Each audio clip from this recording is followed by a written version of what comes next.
नमस्ते बच्चों। आज हम कक्षा 9वीं की पाठ्य पुस्तक क्षितिज का पाठ 4 सांवले सपनों की याद के प्रश्न अभ्यास करेंगे। सांवले सपनों की याद के लेखक जाबिर हुसैन, जिन्होंने यह पाठ लिखा है, उन्होंने यह पाठ सालिम अली, प्रसिद्ध पक्षी प्रेमी सालिम अली की याद में लिखा है। यह एक संस्मरण है। किसी की याद में यदि कुछ लिखा जाता है उसके मृत्यु उपरांत तो उसे संस्मरण कहा जाता है। तो सालिम अली ने यह पाठ जो है, जाबिर हुसैन ने यह पाठ सालिम अली की याद में लिखा है। तो चलिए इसके प्रश्न अभ्यास करते हैं। सबसे पहला प्रश्न है हमारा, किस घटना ने सालिम अली के जीवन की दिशा को बदल दिया और उन्हें पक्षी प्रेमी बना दिया? तो सालिम अली को पक्षी प्रेमी बनाने में उस घटना का सबसे बड़ा हाथ था जब बचपन के दिनों में उनकी एयरगन से नीले कंठ की एक गुरैया घायल होकर ज़मीन पर गिर गई थी और उस घायल गुरैया को देखकर उनका मन जो है व्यथित हो उठा था। उसकी सेवा के लिए वे कुछ करना चाहते थे और आगे चलकर उसी गुरैया ने उनकी सारी ज़िंदगी सालिम अली की खोज को नए नए रास्ते दिखाए और उन्हें पक्षी प्रेमी बना दिया और वे पक्षी जगत के उच्च शिखर पर पहुँच गए। अगला प्रश्न है हमारा, सालिम अली ने पूर्व प्रधानमंत्री के सामने पर्यावरण से संबंधित किन संभावित खतरों का चित्र खींचा होगा कि जिससे उनकी आंखें नम हो गई थी? तो सालिम अली ने तत्कालीन प्रधानमंत्री चौधरी चरण सिंह से केरल की साइलेंट वैली को रेगिस्तानी हवा से बचाने का अनुरोध किया था। सालिम अली ने इन रेगिस्तानी हवाओं के कुप्रभाव और जैसे क्षेत्र का पक्षी विहीन हो जाना, पेड़ पौधों का नष्ट हो जाना, गंदगी का जमावड़ा लगना, क्षेत्रों का प्राणी विहीन हो जाना इत्यादि का लेखा जोखा उनके सामने पेश किया होगा। और प्रधानमंत्री जो कि गांव की मिट्टी पर पड़ने वाली पहली बूंद का असर जानने वाले थे, अतः उन्होंने सालिम अली द्वारा प्रस्तुत कुप्रभावों को गहराई से समझा और उनकी आंखें नम हो गई। अगला प्रश्न है हमारा, लॉरेंस की पत्नी फ्रीडा ने ऐसा क्यों कहा होगा कि मेरी छत पर बैठने वाली गुरैया लॉरेंस के बारे में ढेर सारी बातें जानती है? तो सालिम अली और डीएच लॉरेंस दोनों प्रकृति और पक्षी को अत्यंत प्यार करते थे। वे अपना अधिकांश समय अपने आसपास के पर्यावरण और पक्षियों की सूक्ष्म से सूक्ष्म गतिविधियों के आकलन में बिताते थे। अतः फ्रीडा ने ऐसा इसलिए कहा क्योंकि गोरैया और लॉरेंस इतना घुल मिल गए थे कि एक दूसरे के बारे में इतनी जानकारी रखते थे जितना फ्रीडा भी नहीं जानती थी। तो गोरैया पर लॉरेंस ने गहन अध्ययन किया था और उनकी प्रत्येक गतिविधि से वे वाकिफ थे और वे स्वयं खुले विचारों वाले आदमी थे। उनके जीवन से संबंधित सभी पहलू हर प्रत्येक व्यक्ति को पता थे, सभी पहलू से हर कोई वाकिफ था। इसलिए फ्रीडा ने लॉरेंस के जीवन के दर्शन, खुलेपन और सादेपन को सामने लाने के लिए ऐसा कहा होगा। अर्थात फ्रीडा ये कहना चाहती थी कि लॉरेंस का जीवन जो है वो एक खुली किताब के समान है और उस किताब के हर एक पन्ने को सबने पढ़ा हुआ है। तो यहाँ तक कि गोरैया भी उसके बारे में सब कुछ जानती है। तो लॉरेंस की पत्नी फ्रीडा को ऐसा कुछ बताने की आवश्यकता नहीं है। अगला प्रश्न है हमारा, आशय स्पष्ट कीजिए। वो लॉरेंस की तरह नैसर्गिक जिंदगी का प्रतिरूप बन गए थे। दी गई पंक्ति का आशय स्पष्ट करना है। तो जो उक्त पंक्ति है ये जाबिर हुसैन द्वारा लिखित है, जिसमें लॉरेंस और सालिम अली की समानता को दर्शाया गया है। अंग्रेजी के प्रसिद्ध उपन्यासकार डीएच लॉरेंस को प्रकृति से बहुत लगाव था। उनकी अधिकांश रचनाओं की विषय वस्तु प्रकृति ही है। वे मानते हैं कि मानव जाति एक उखड़े हुए महान वृक्ष की तरह है जिसकी जड़ें हवा में फैली हुई हैं। अतः मानव का प्रकृति की ओर लौटना अत्यंत आवश्यक है। ठीक वैसे ही सालिम अली ने अपना जीवन प्रकृति और पक्षियों को समर्पित किया। वे ताउम्र पक्षी और प्रकृति संबंधी शोध में लगे रहे और मानव और प्रकृति को जोड़ने का प्रयास करते रहे। अगली पंक्ति है हमारी आशय स्पष्ट करने की। कोई अपने जिस्म की हरारत और दिल की धड़कन देकर भी उसे लौटाना चाहे तो वह पक्षी अपने सपनों के गीत दोबारा कैसे गा सकेगा?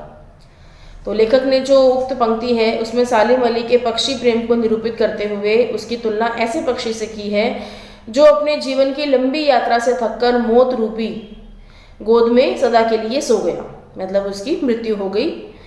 अतः उसे कृत्रिम गर्मी और सांसें देकर भी जीवित नहीं किया जा सकता। सालिम अली के कार्य मौलिक थे, किसी के दिए हुए नहीं थे। अतः लेखक कहते हैं कि यह पक्षी जो सदा के लिए सो गया उसे दोबारा आवाज़ देना असंभव है। अर्थात उनके जैसा पक्षी प्रेमी शायद ही कोई हो सकेगा। अगली पंक्ति है हमारी, सालिम अली प्रकृति की दुनिया में एक टापू बनने की बजाय अथाह सागर बनकर उभरे थे। इस पंक्ति का भी आशय स्पष्ट करना है। तो उक्त पंक्ति में लेखक ने सालिम अली की व्यापकता को वाणी दी है। उनके अनुसार सालिम अली ने अपने कार्य क्षेत्र में किसी विशेष क्षेत्र के लिए काम नहीं किया। वह पूरे संसार के पक्षियों एवं पर्यावरण के हित का सोचते थे, अर्थात वे टापू की तरह सीमित दायरे के नहीं वरन समुद्र की अथाह सागर की तरह निकले थे।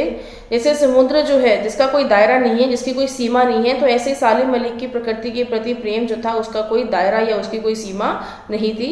वे पक्षी, प्रकृति और पर्यावरण के लिए कुछ भी करने को तैयार थे, कभी भी और कुछ भी करने को तैयार थे।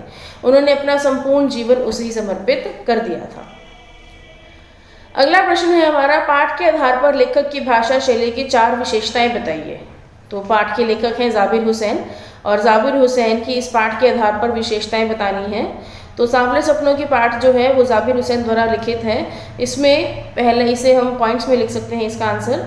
इसमें पहला, मिश्रित शब्दावली का प्रयोग किया गया है। लेखक ने पाठ में हिंदी, अंग्रेजी और फारसी सभी शब्दों का प्रयोग किया है।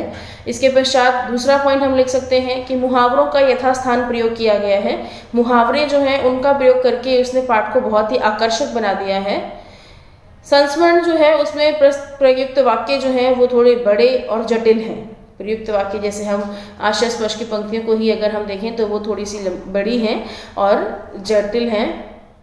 और भावानुकूल भाषा का प्रयोग किया गया है, जहाँ जैसी ज़रूरत पड़ी वैसी ही भाषा को प्रयोग करके भाव को समझाने का प्रयास किया गया है। तो ये भाषा शैली की विशेषताएं हैं लेखक जाबिर हुसैन की।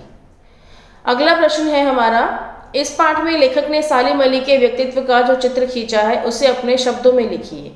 पाठ के आधार पर सालिम अली के व्यक्तित्व का शब्द चित्र बनाना है हमें। उस शब्द चित्र में हम ये बताएंगे कि सालिम अली जो हैं वो किस प्रकार के व्यक्ति थे, उनकी विशेषताएं क्या हैं। सालिम अली जो प्रकृति प्रेमी रहे हैं, सालिम अली जो कि पक्षी से प्रेम करते हैं, सालिम अली जिसमें जो कि अपनी, जिनकी किताब जो है सबके सामने खुली हुई है लॉरेंस की तरह, जैसे लॉरेंस की पत्नी फ्रीडा ने बताया था, ऐसे ही सालिम अली जो है उनके भी ज़िंदगी के हर एक पन्ने से हर कोई वाकिफ़ है।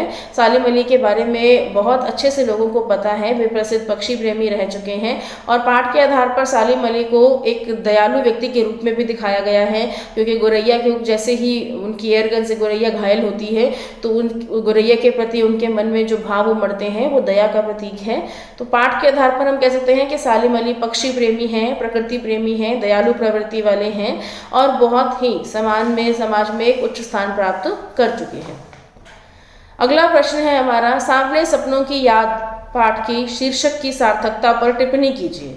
तो सांवले सपनों की याद जो है पाठ, सांवले सपनों की याद, वो सपने जो कि अब हमारे लिए धुंध के समान है, धुंधले सपने, जिसमें कि हम जिसके सपने देख रहे हैं वो हमारे समक्ष नहीं आ सकता। तो इसलिए पाठ में यहाँ पर लॉरेंस के बारे में लेखक ने बताया है, लॉरेंस के बारे में और सालिम अली के बारे में पाठ में बताया गया है कि इस पाठ में प्रसिद्ध पक्षी प्रेमी सालिम अली जो है उनका वर्णन किया गया है।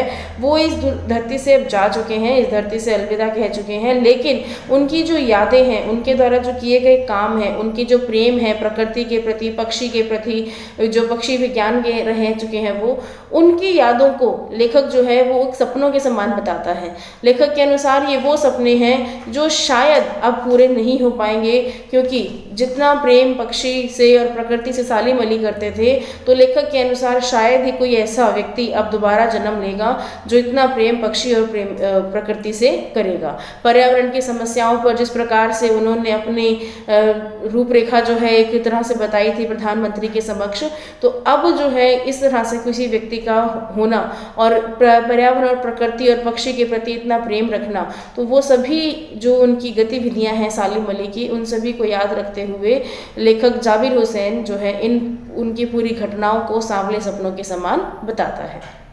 तो आशा है आप सभी को पाठ समझ में आया होगा। प्रश्न उत्तर। धन्यवाद।